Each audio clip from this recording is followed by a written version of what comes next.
दोस्तों नमस्कार। जनमत टीवी न्यूज़ में आप सभी का स्वागत है। हमारे साथ भारतीय मानव समाज पार्टी के राष्ट्रीय अध्यक्ष रामधनी बिंद जी हैं। आइए हम उनसे कुछ सवाल जवाब करते हैं। सर, पहला सवाल आपसे, पूर्वांचल के अंदर बिंद समाज की जो संख्या है वो बहुत काफ़ी है, फिर भी उसकी बात नहीं हो रही है, क्या कहना चाहेंगे?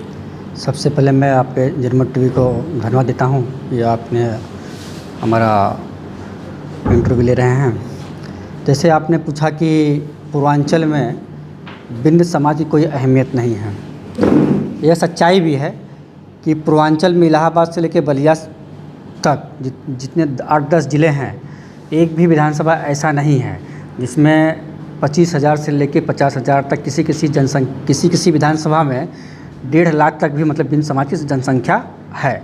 अगर बिंद चाहे तो अपने दम पे चुनाव दे सकता है, लेकिन आज तक 74 साल आज़ादी होने के बाद भी तमाम राजनीतिक पार्टियां इस समाज को या वंचित समाज को सिर्फ वोट की राजनीति इन्होंने यूज इन थ्रो, और सिर्फ तमाम प्रकार के लालच दिए, चाहे आरक्षण का लालच हो, चाहे मंत्री पद का लालच हो। तो हमारे समाज के जितने भी नेतागण होते हैं वो अपने अपने निजी स्वार्थ के चलते कभी कोई सपा में, कोई बसपा में, कोई बीजेपी में झंडा पकड़ते हैं, जिसके नाते आज 2022 चुनाव एकदम सरगर्मी तेज़ हो रही है और जिसके चलते मतलब इनकी कोई अहमियत नहीं है। संख्या तो हमारी बहुत है, लेकिन आज तक पूर्वांचल में कोई नेतृत्वकर्ता नहीं हुआ है। लेकिन भारतीय मानव समाज पार्टी में केवल रामधनी बिंद निरंतर 3 साल से पार्टी चल रही है और तमाम मुद्दों के ऊपर बिंद समाज हो, चाहे अन्य जाति के लोग हो, वंचित समाज के लोग हो, उनकी हक अधिकार की लड़ाई मतलब भारतीय मानव समाज पार्टी के कार्यकर्ता लड़ते हैं। और आने वाले समय में आपको यह देखने मिलेगा कि बिंद समाज का अस्तित्व जब भारतीय मानव समाज पार्टी भागीदारी संकल्प मोर्चा के घटक दल के साथ में जब सरकार में जाएगी तो अपने आप बिंद समाज का अस्तित्व बढ़ जाएगा और सब जानने लगेंगे। जातिगत जनगणना के बारे में आप कुछ कहते हैं, क्या सोच है आपकी? जैसे जाति जो जनगणना आपने सवाल पूछा, तो यह एक बहुत बड़ा मसला है। अभी उन्हें एसटी की जाति जनगणना हो रही है और ओबीसी समाज जो ऐसा है जो पूरे भारत में सबसे अधिक जनसंख्या ओबीसी समाज की है, और ओबीसी ही समाज के दम पे चाहे कांग्रेस हो, चाहे बीजेपी हो, चाहे भाजपा हो, ये जिस तरफ करवट बदलते हैं उसकी सरकार बनती है। लेकिन जब इनके हक अधिकार की बात आती है तो ये हवा हो जाते हैं। कहीं ना कहीं यह भारतीय जनता पार्टी और आरएसएस से मनुवादों की सरकार एक सोच है कि अगर इनकी जाति जनगणना हम कर देंगे तो इनको हिस्सा देना पड़ जाएगा। और भारतीय मानव समाज पार्टी भागीदारी संकल्प मोर्चा माननीय बाबू सिंह कुशवाहा जी के नेतृत्व में हम लोग जाति गणना ओबीसी की मांग कर रहे हैं। इसकी ओबीसी की जाति गणना होनी चाहिए। अपने आप पता चला भाई जिसकी जनसंख्या है उसके हिसाब से उसको भागीदारी मिलनी चाहिए। मछुआरा समाज की जितनी भी पार्टियां हैं जो उनकी रहनुमाई कर रही हैं, सभी लोग आरक्षण की बात कर रहे हैं। रामधनी बिंद जी क्या सोचते हैं इसके बारे में? देखिए, भारतीय मानव समाज पार्टी जो आज का परिवेश है, हमें आरक्षण नहीं चाहिए। आज गत 10 सालों से सभी राजनीतिक दल और हमारा समाज भी आरक्षण की भीख मांग रहा है, लेकिन हम आरक्षण की भीख मांगे क्यों? अपना दल और अपने झंडे के माध्यम से अपना बिंद निषाद केवट माझी मझवार कश्यप समाज को बेटा बेटी को विधायक बना के सदन में भेजे और कुर्सियाँ तोड़ के आरक्षण ले लिया जाए। मतलब हम उसमें भी सह सकते हैं।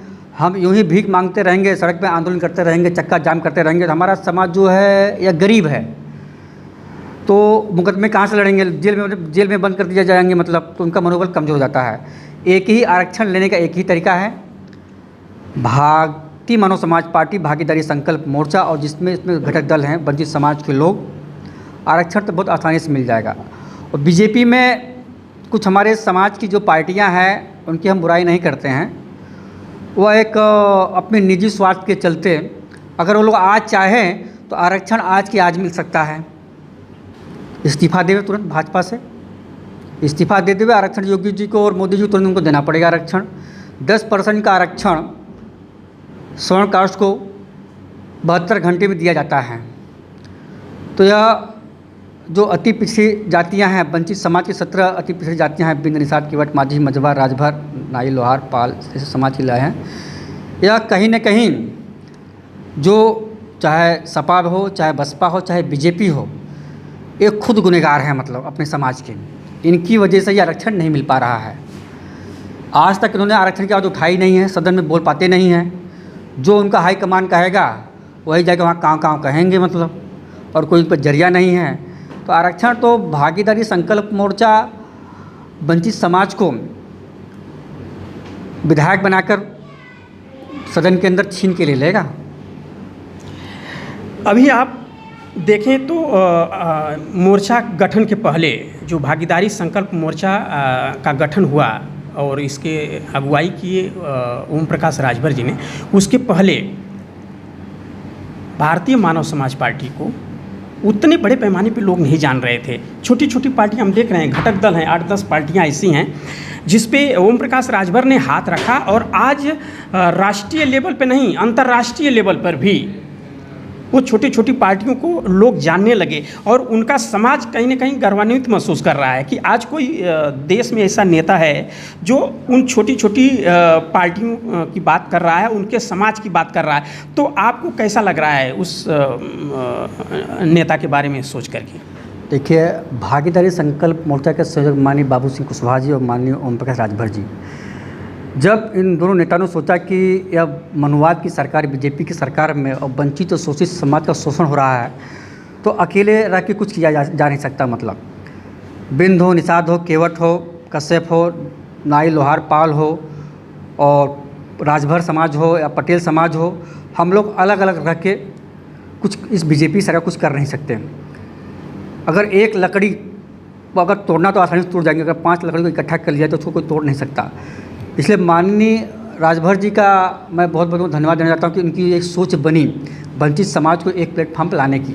हम लोग सभी लोग, कोई तीर घाट कोई मीर घाट था, मतलब उन्होंने सबको इकट्ठा किया और उनके जरिए एक भागीदारी संकल्प मोर्चा, जितने हमारे सब घटक दल हैं, चाहे पाल जी हो, रामकरण कश्यप जी हो, प्रजापति जी हो, अनिल चौहान जी हो, माता कृष्णा पटेल जी हो और तमाम जो उसमें लोग हैं, लोधी जी हों, तो सबकी एक पहचान बनी है।